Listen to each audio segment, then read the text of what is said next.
ब्रह्मलिंगम भजे पांडुरंगम पंढरीचा देवराया पंढरीचा देवराया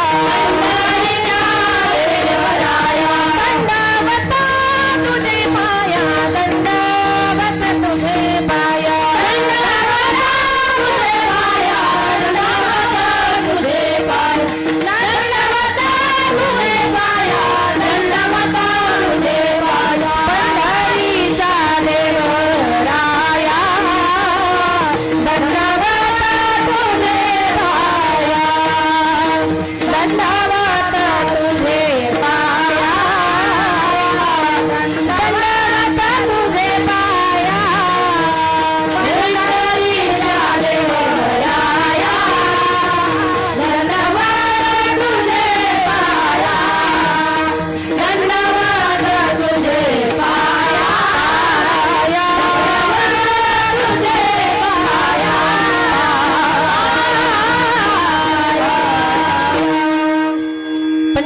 देवराया दंडवत तुझे पाया अलंकापुरी रम्य सिंहासनस्थं पदं भोज तेज स्फुरदिक् प्रदेशं विधीन्द्रादिदेवाय सदा स्तूयमानं समाधिस्थमूर्तिं भजे ज्ञानदेवम् ओम नमो ज्ञानेश्वरा करुणाकरा दयाळा तुमचा अनुग्रह लादलो पावन झालो चराचरी मी कळा कुसरी काहीच नेने बोलतो वचनेती भावी का एका जनार्दनी तुमचा दास त्याच्यास पूर्व विढाल विढाल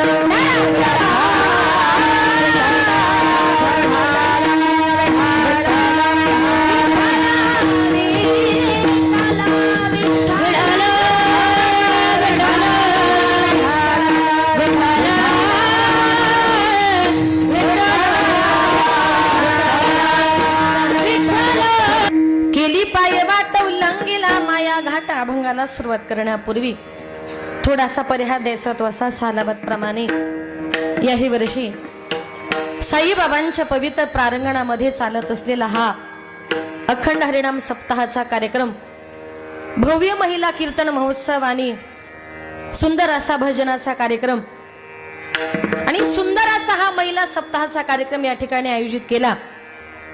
या कार्यक्रमाचं नियोजन ज्यांनी केलं ते आदरणीय विनोद भाऊ बोराडे साहेब यांनी हे सगळं सुंदर असं नियोजन केलेलं आहे। केवळ आपल्या महिलांना काहीतरी एक समाजामध्ये मोठा मान मिळवून द्यायचा आणि या समाजामध्ये महिला सुद्धा कुठल्याही क्षेत्रात कमी नाही हे दाखवण्याकरता हा सुंदर असा कार्यक्रम एक महिलांकरता सुंदर असा भव्य दिव्य महिला सप्ताहाचं आयोजन केलं। विनोद भाऊंचे या ठिकाणी मनपूर्वक मी आभार मानते। आजची जी काही कीर्तन रूपी सेवा आहे ते आपले आदरणीय विनोद भाऊ यांच्या वतीने आणि एक नामवंत कीर्तनकार आमच्या आदरणीय तांगडे महाराज यांच्या विनंतीला मान देऊन ही सेवा हे पुष्प गुंफण्याकरता माझ्याकडे आलं। तांगडे महाराज तुमची एक माफी मागते का ते मला म्हटले की ताई फेटा बांधून कीर्तन करा बरं का। ऍक्च्युअली महाराज फेटा बांधून कीर्तन करायची सवयच नाहीये। मी नक्की बांधणार विठोबा रखमे भजन झालं का फेटेवाला तयार ठेवा। मी तुमचा अपमान करणार नाही, मी फेटा बांधते पण फेटा जर बांधला तर फेटा सावरू का कीर्तन सावरू असं होईल म्हणून क्षमस्व त्याच्याबद्दल। मध्ये विठोबा रखमेचं भजन झालं की नक्की तुमच्या फेट्याचा मान मी करणार का। थोडंसं ऑफवर्ड वाटेल कधी सवय नाही त्याबद्दल दिलगिरी व्यक्त करते। आणि सुंदर असा हा कार्यक्रम या ठिकाणी आयोजित केला। ही चौथ्या दिवसाची सेवा ही पुष्प गुंफण्याकरता या ठिकाणी माझ्याकडे आलं हे माझं मी खूप मोठं परमभाग्य समजते। खूप सुंदर असं या कार्यक्रमाचं नियोजन आहे, भक्तिमय वातावरण आहे आणि नयनरम्य असं दृश्य आपल्या डोळ्यांनी बघितलं की माणसाला काहीतरी आनंद वाटतो असं नयनरम्य दृश्य या कार्यक्रमाचं निर्माण केलं त्याबद्दल विनोदरावजी बोराडे साहेबांचे पुन्हा पुन्हा मनपूर्वक आभार। तसेच माझे गुरुवर्य आदरणीय हरिभक्त परायण विठ्ठल महाराज वागचौर यांच्या गुरुकृपेने माझे वडील कैलासवासी भानुदास महाराज गजे यांच्या पवित्र स्मृतीला अभिवादन करून संत मंडळी वारकरी मंडळी महाराज मंडळी तुम्ही बसलेली सर्व श्रोते मंडळी सर्वांच्या चरणी नतमस्तक होऊन माझ्या कीर्तन रूपी सेवेला सुरुवात करते। लाडकी लेक मी संताची लाडकी लेक मी संताची लाडकी लेक मी संताची लाडकी लेक मी मजबरी कृपा बहुतांची, मजबरी कृपा बहुतांची, लाडकी लेक मी संताची, लाडकी लेक मी संताची, लाडकी लेक मी संताची, लाडकी लेक मी संताची,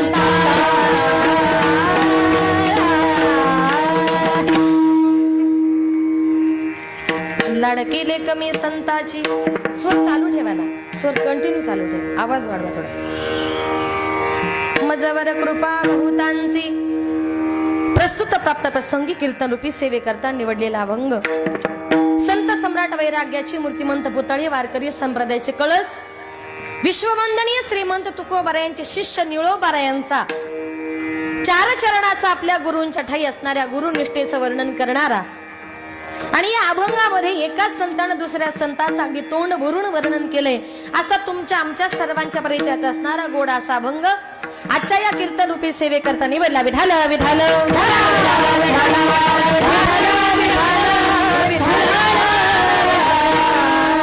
केली पायवाट उल्लंघिला माया घाट. या अभंगाद्वारे निळोबाराय तुम्हाला आम्हाला एक परमार्थाची पायवाट दाखवण्याचा प्रयत्न करतात. सरकून घ्या, एकदाच सरकून घ्या, गडबड करू नका. विठाल विठाल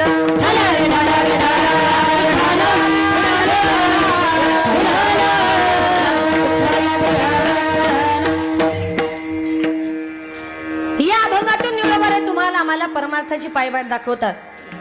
या वारकरी संप्रदायाचा विचार जर केला, वारकरी संप्रदायामध्ये 5 असे महान संत आहेत. पहिले संत नामदेवराय, दुसरे संत ज्ञानोबाराय, तिसरे एकनाथ महाराज, चौथे तुकोबाराय आणि 5वे निळोबाराय. या 5चा मिळून सिद्ध असा संप्रदाय तयार झालेला आहे. हे 5 संत जर बघितले, त्यांचे गुण जर बघितले ना, पहिले संत आहेत नामदेवराय. नामदेवरायांजवळचा गुण म्हणजे प्रेम. ज्ञानोबाराय ज्ञान, एकनाथ महाराज शांतता, चौथे तुकोबाराय वैराग्य, 5वे निळोबाराय म्हणजे सद्गुरुनिष्ठा. की ज्याप्रमाणे प्रेम, ज्ञान, शांती, वैराग्य आणि सद्गुरुनिष्ठा हे माणसाचे जीवन सार्थ करणारे 5 पायऱ्या आहेत. याच्यातली एक जरी कमी झाली ना, माणसाच्या जीवनाला कुठल्याही प्रकारचा अर्थ राहत नाही. आणि हे सगळं संत महात्मे तुम्हाला आम्हाला शिकवतात. संप्रदायातला पहिला गुण जर बघितला तर नामदेवरायांजवळ असणारं प्रेम. नामदेवरायांनी भगवान परमात्म्यावर इतकं प्रेम केलं का नामदेव महाराजांच्या प्रेमा खातर जगाच्या मालकाने त्यांच्या बरोबर जेवण करावं. नामदेव महाराजांच्या प्रेमा खातर जगाच्या मालकाने त्यांच्या हातचं दूध प्यावं. नामदेवा हाती दूध प्याला. इतकं प्रेम नामदेव महाराजांनी भगवान परमात्म्यावर केलं का देवाला नामदेव महाराजांची प्रत्येक गोष्ट ऐकावी लागली. संप्रदायाचा दुसरा गुण म्हणजे ज्ञान.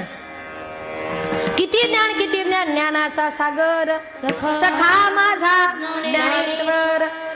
ज्याच्या जवळ ज्ञानाचा अथांग असा समुद्र आहे असे आमचे ज्ञानोबाराय. जीवन जगत असताना प्रत्येकाच्या जीवनामध्ये ज्ञान हवं. आताच्या काळामध्ये तुम्ही जर ज्ञानी असाल, नॉलेज इज पॉवर, ज्ञान हेच खरं सामर्थ्य. ज्ञान असेल तर लोक नमस्कार करतात ते तुमच्या ज्ञानाला, आणि तुम्ही अज्ञानी असाल तर जवळचीच लोक आपली सहज टिंगल करतात. एका गावात एक माणूस सकाळपासून संध्याकाळपर्यंत फक्त दारू प्यायचा. त्याचा मुलगा इतका हुशार का त्याने 1ली पासून 10वी पर्यंत वर्गात कधीच 1 नंबर सोडला नाही. एक दिवस त्याच्या मुलाचा 10वीचा रिझल्ट होता. बापाला समजलं आज मुलाचा रिझल्ट आहे. त्याच्या बापाने दारू पिली आणि तो शाळेच्या गेटच्या बाहेर जाऊन थांबला. प्रत्येक मुलगा आपला रिझल्ट घेऊन येऊ लागला. त्याने विचारलं, काय रे बाळा, किती नंबर आला? एका मुलाने सांगितलं, काका माझा 20 नंबर आला. दुसरा मुलगा आला, किती नंबर आला? माझा 15 नंबर आला. तिसरा मुलगा आला, किती नंबर आला? माझा 12 नंबर आला. आता याचाच मुलगा आला. तो बाप म्हटला, मग पिंट्या वर्गामध्ये काय दिवे लावले?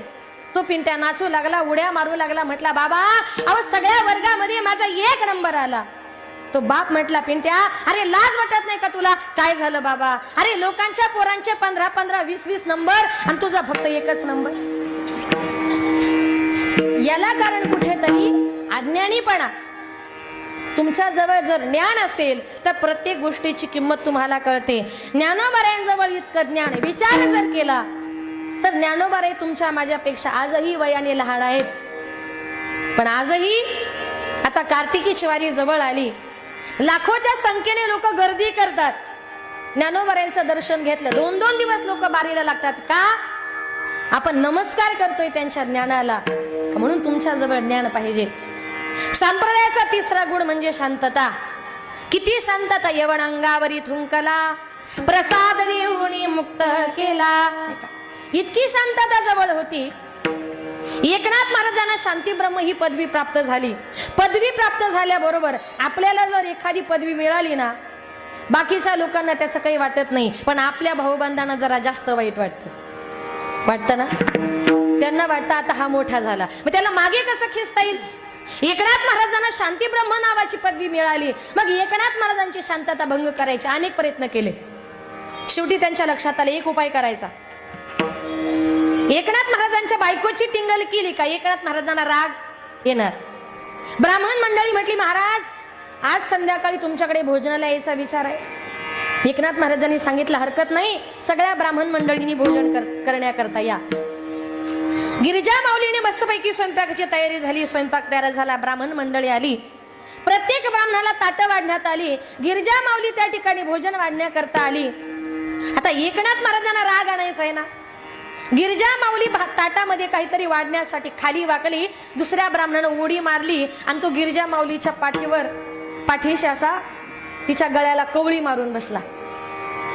त्यांना वाटलं आता एकनाथ महाराज याला मारणार, महाराजांची शांतता भंग होणार. पण एकनाथ महाराज उलट म्हटले, गिरिजे अगं ब्राह्मणाचं लेकरू येते, पडेल, त्याला जरा नीट सावर.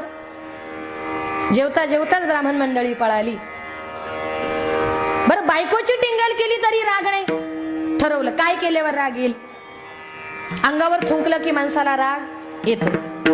108 वेळा यवन अंगावर पान खाऊन थुंकला, अंगावर कोण थुंकतं हे बघितलं नाही. तो यवन अंगावर थुंकला, अपशकुन झाला. महाराज नदीवर जायचे, गंगेवर जायचे, स्नान करायचे आणि परत यायचे. असं 108 वेळा तो पान खाऊन थुंकला, पण अंगावर कोण थुंकतं हे बघितलं नाही. एकनाथ महाराज खाली उतरले, त्याचे पाय धरले, त्यानं महाराजांचे पाय धरले, सांगितलं महाराज मला माफ करा, मी विनाकारण तुम्हाला त्रास दिला. एकनाथ महाराज म्हटले बाबा माफी मागण्याची गरज नाही, आज तू माझ्या अंगावर 108 वेळा पान खाऊन थुंकला ना, त्याच्यामुळे मी धन्य झालो. म्हणे कसं काय. एकनाथ महाराज म्हटले तू 108 वेळा माझ्या अंगावर पान खाऊन थुंकल्यामुळे मला त्या गंगेचं 108 वेळा स्नान करण्याचं पुण्य माझ्या पदरी पडलं. याला म्हणतात शांतता. महाराज नदीवर स्नान करता गेले, एक विंचू पाण्यात तडफडत होता. महाराजांना वाटलं त्या विंचवाला वाचवावं. महाराजांनी त्या विंचवाला हातावर घेतल्याबरोबर तो महाराजांना वाचवल्याबरोबर थँक्यू म्हणाला असेल का. विंचवाचा स्वभाव काय आहे, नांगी मारणं. त्यानं महाराजांना ठणका मारला, हाताला झटका बसला, विंचू पाण्यात पडला. महाराजांनी पुन्हा त्याला हातावर घेतलं, त्यानं पुन्हा ठणका मारला. एक माणूस म्हटला महाराज तुम्ही त्या विंचवाला वाचवण्याचा प्रयत्न करताय, पण त्याला कुठे कळतंय तुम्ही त्याला वाचवताय. अहो जाऊ द्या ना, मरू द्या. एकनाथ महाराज म्हटले तसं नाही, नांगी मारणं हा त्याचा स्वभाव आहे, पण त्याला वाचवणं हा माझा स्वभाव आहे. समोरचा माणूस जर वाईट वागतोय, मग मीही जर त्याच्यासारखं वाईट वागायचं, मग त्याच्यात आणि आपल्यात बदल काय राहिला. समोरचा वाईट वागतोय, आपण चांगलं वागा. तो त्याचा स्वभाव सोडत नाही वाईट वागण्याचा, आपण आपल्या चांगल्या वागण्याचा स्वभाव सोडू नका. जन्माला आल्यानंतर प्रत्येक माणसाचा एक स्वभाव असतो आणि माणसाचा मूळ स्वभाव कधी बदलत नाही. अगदीच आपल्या गावठी भाषेमध्ये सांगायला जर गेलो, कुत्र्याची शेपटी वाकडी ती वाकडी, असंच म्हणतात ना तुमच्याकडे. हा, काथा जळतो वळ जळत. थोडक्यात काय, माणूस मरतो पण त्याचा स्वभाव कधी चेंज होत. एक उदाहरण तुम्हाला सांगेल. एका गावात एक बाई रस्त्यानं चालली होती. ती म्हणत होती सुया घे, बिब घे, दामन घे, पोत घे. मी नाही बर का, ती बाई. तुम्हाला वाटायचं बरी फुकट टिकल्या बांगड्या विकायला आली. ती रस्त्यानं चालली होती. सुया घे, बिब घे, दामन घे, पोत घे. तेवढ्या तिथल्या राज्यातल्या राजानं ऐकलं, अरे आवाज फार गोड येतोय, रस्त्यानं चाललंय तरी कोण.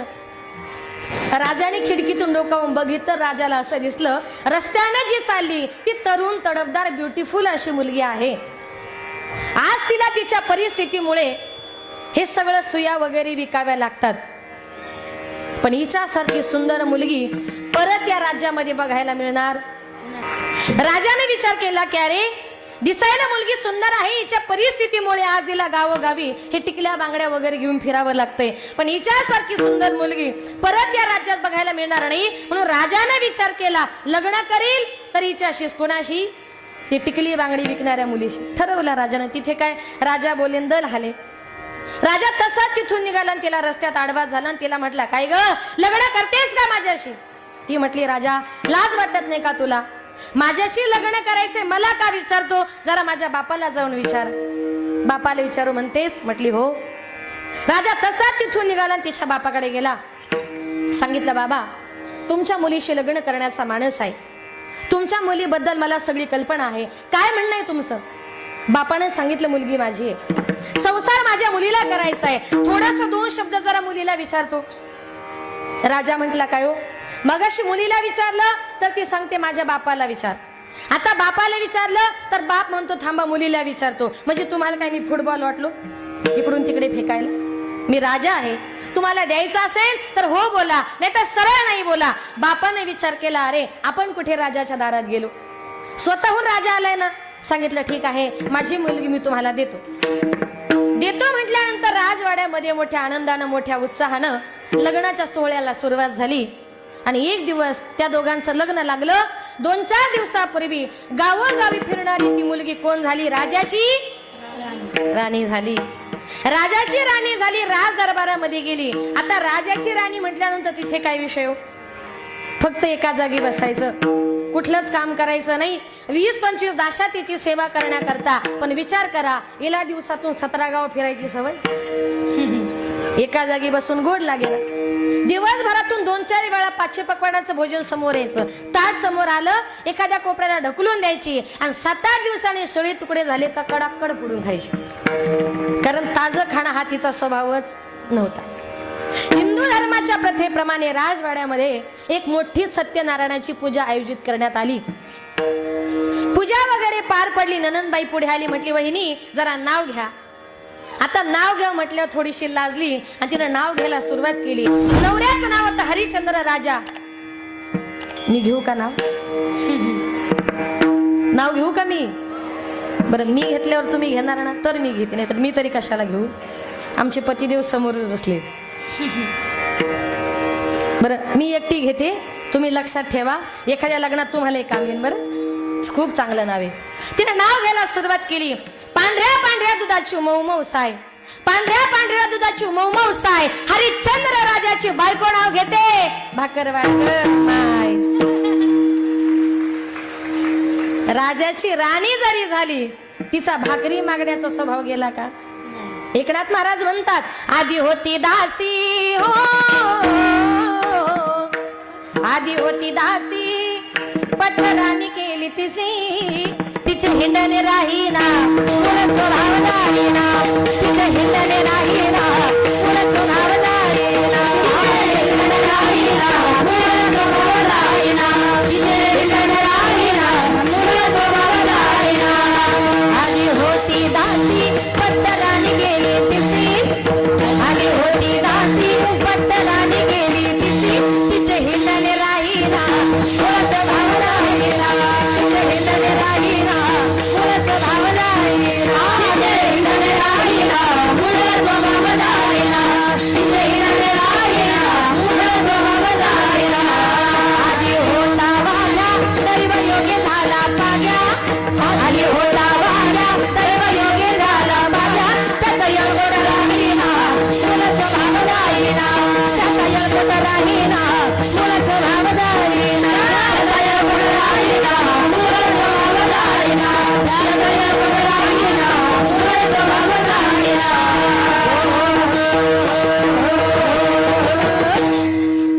मनाचं सांगत नाही.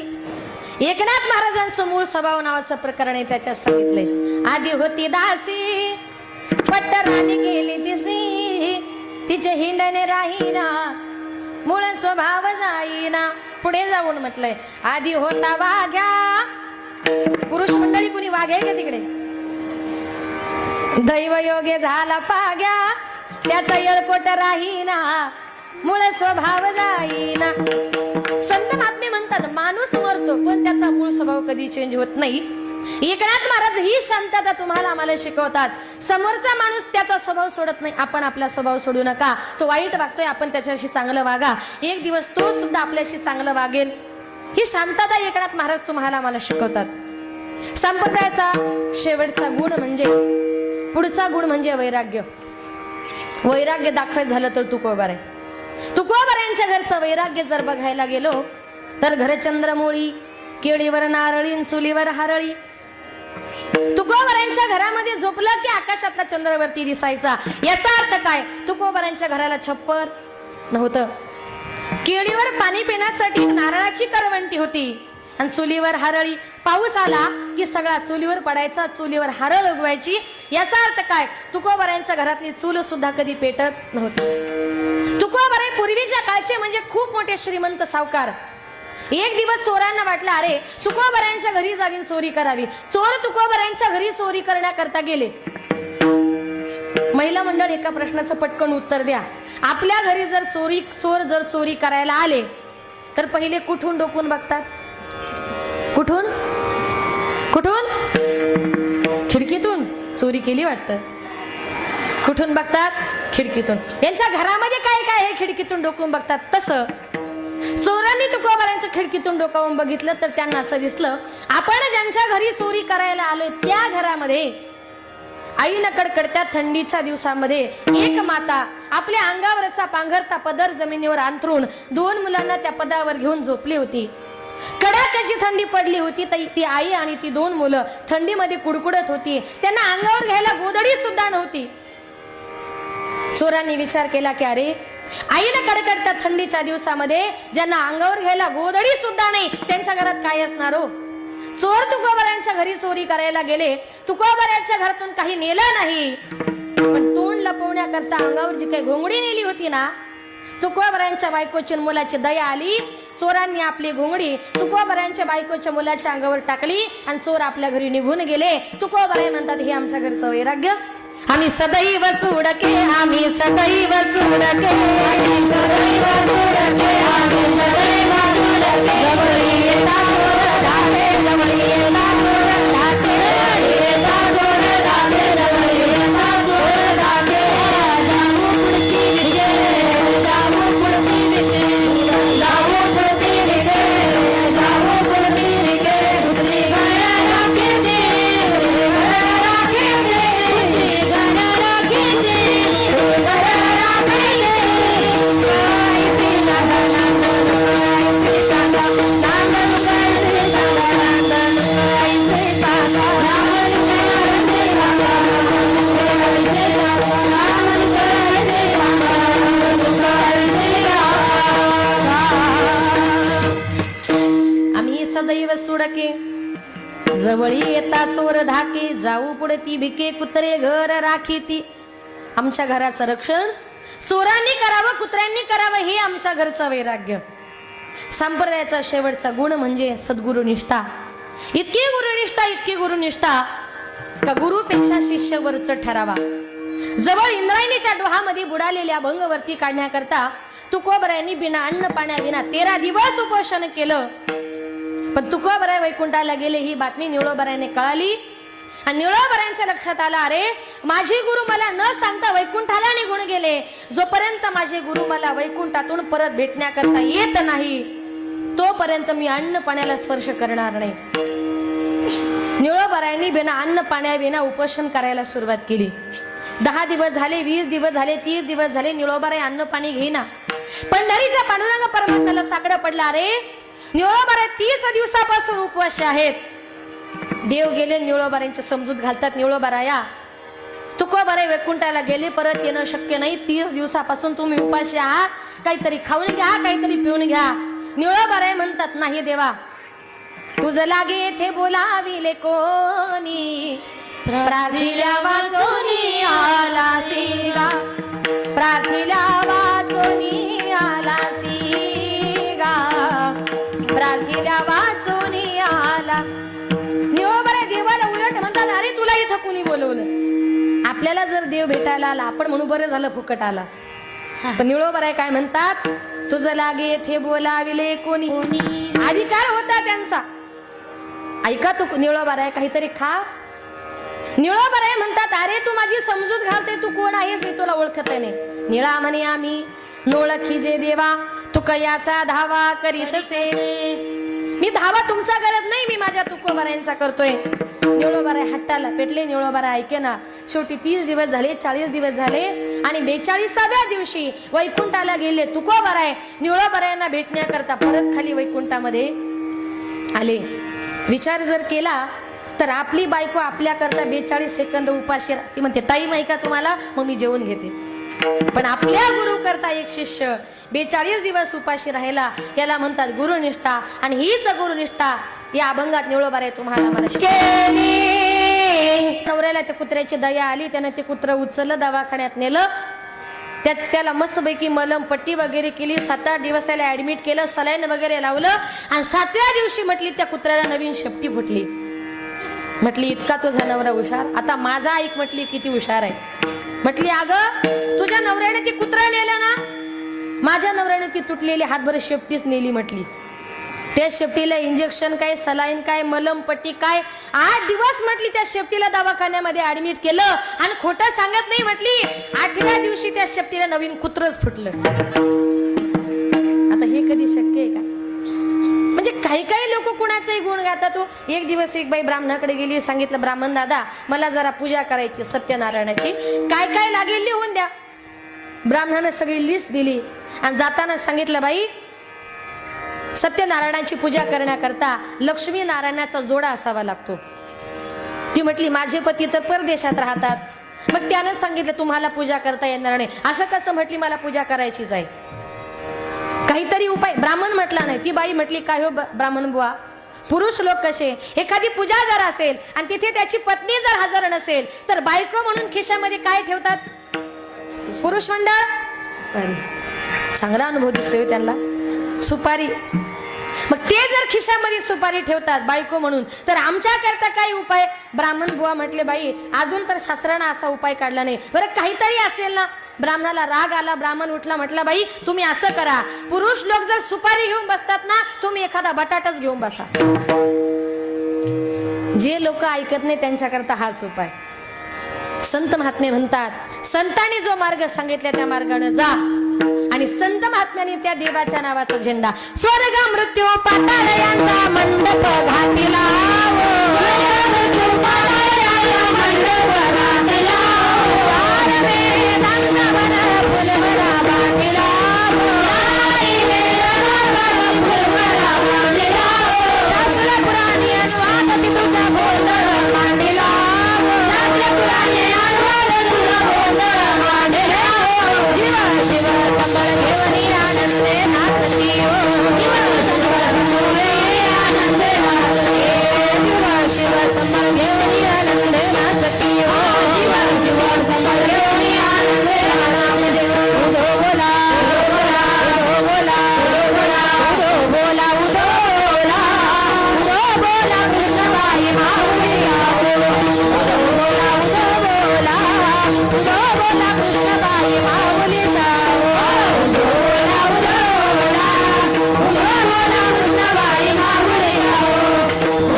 Hey,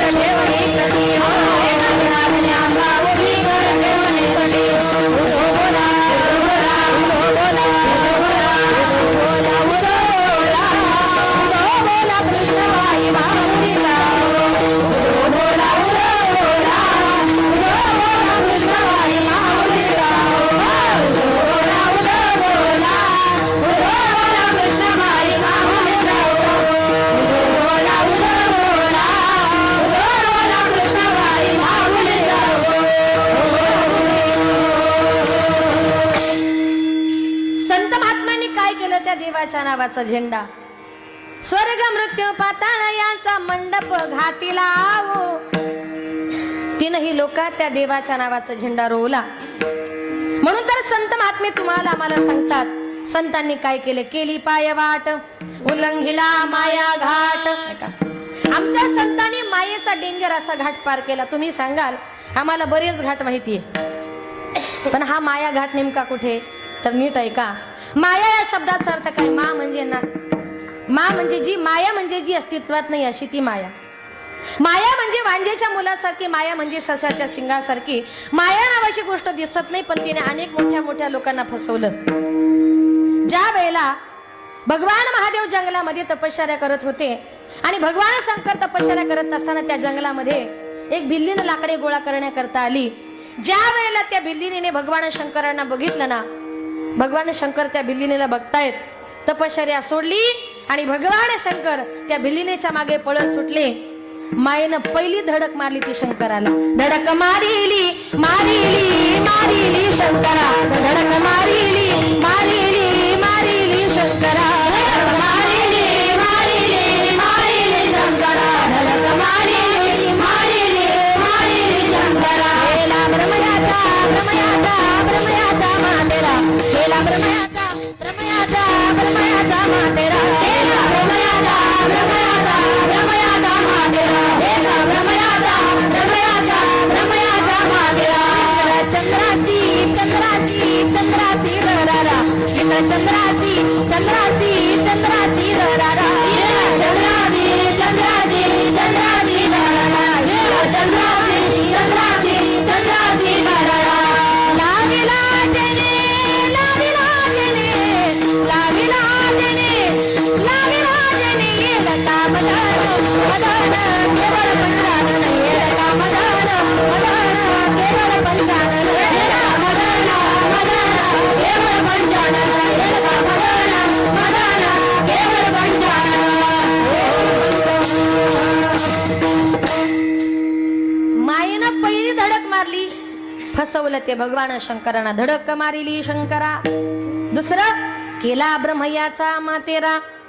एवढे मोठे ब्रह्मदेव, पण एका मुलीची अभिलाषा धरल्यामुळे ब्रह्मदेवाची तर मायेनं मातीच करून टाकली. एकनाथ महाराजांच्या हरिपाठामध्ये प्रमाण आले, वेदार्थाचा गोवा कन्या अभिलाष, वेदे नाही ऐसे सांगितले, वेदे नाही ऐसे सांगितले, वेदे नाही ऐसे सांगितले. का एवढा मोठा ब्रह्मदेव पण एका मुलीच्या अभिलाषा धरल्यामुळे ब्रह्मदेवाची तर मायेनं माती करून टाकली. केला ब्रह्मयाचा मातेरा. इंद्र चंद्रासी दरारा. इंद्रानं काय केलं, गौतम ऋषींची पत्नी अहिल्याईचा विनयभंग केला. विनयभंग केल्यानंतर गौतम ऋषींनी इंद्राला शाप दिला, इंद्रा तू माझ्या बायकोचं पतिव्रत्य भ्रष्ट केलंस, तुझ्या अंगावर हजारो भोके पडतील. असं म्हटल्याबरोबर इंद्रा पडली भग, चंद्र झाला काळा, नारद चुकला चाळा भजनाचा. गौतम ऋषींच्या शापानुसार इंद्राच्या अंगावर हजारो भोके पडली, चंद्र काळा झाला. आजही चंद्रावर काळा डाग आहे. आपण पौर्णिमेचा सुंदर चंद्र बघितला, लोक म्हणतात आज चंद्रावर ससा आहे, कोणी म्हणतं वड आहे ना. पण चंद्र काळा का झाला, चंद्राने काय केलं, बृहस्पतींची बायको ताराईचा विनयभंग केल्यामुळे बृहस्पतीने शाप दिला की चंद्रा या जगात एवढा तेजस्वी आहे, एवढा शीतल आहे, एवढा सुंदर आहे, पण तू माझ्या बायकोचं पतिव्रत्य भ्रष्ट केल्यामुळे तुझ्या चेहऱ्यावर कुठेतरी काळा डाग पडेल. आणि बृहस्पतींच्या शापामुळे चंद्राच्या चेहऱ्यावर काळा डाग पडला, चंद्र झाला काळा. आणि नारद चुकला चाळा भजनाचा. रात्रंदिवस नारायण नारायण म्हणणारे नारद मुनी एक दिवस भगवान श्रीकृष्णाच्या जवळ आले. भगवंतांना म्हणतायत, देवा अरे तुला 16,108 बायका आहेत, तुला काही प्रॉब्लेम नाही रे देवा. तसं नाही, मला एकही नाही. देवाच्या लक्षात आलं का याला मायेनं झपाटलं. तुझं काय म्हणणं आहे. नारदजी म्हटले, देवा अरे तुला 16,108 बायका आहे, जास्त नको रे, त्याच्यातली फक्त एकच बायको मला देऊन टाक. देव म्हटले, नारद एकच पाहिजे ना, घेऊन टाक. ज्या बायकोजवळ मी उभा नसेल ती बायको तुला घेऊन जा. नारदाला आनंद वाटला, आता मला देवाची बायको मिळणार. नारद मुनी या महालातून त्या महालात जे पळत सुटले ना, 16,108 बायकांजवळ भगवान श्रीकृष्ण परमात्मा उभे होते. पश्चाताप झाला, पळत गेले, गंगेमध्ये बुडी मारली. नारदा बायको पाहिजे ना.